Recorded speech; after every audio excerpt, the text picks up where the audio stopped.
தேசிய கல்விக் கொள்கையை மத்திய அரசு திணிப்பதாக கூறி சென்னை பாரிமுனையில் இந்தியா கூட்டணி கட்சிகள் சார்பில் கண்டன ஆர்ப்பாட்டம் நடைபெற்றது.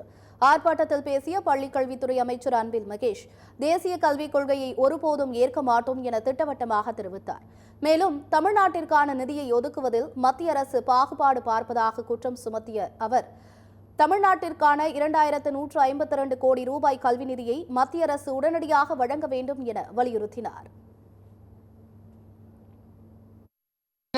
தேசிய கல்வி கொள்கைக்கும் நமக்கு எப்பொழுதும் வருடம் வர வேண்டிய சமகர சிக்ஷா அபியான் என்கிற அந்த நிதிக்கு சம்பந்தமே கிடையாது.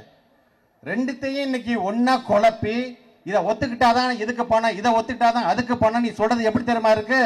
நடிகர் அஜித் குமார் படத்துல ஒரு ஆட்டோல இருக்கிற சைடு மிரர் அட்ஜஸ்ட் பண்ணாதான் வண்டி ஸ்டார்ட் ஆகும்னு சொல்றாரு பாருங்க, அந்த மாதிரி இருக்கு.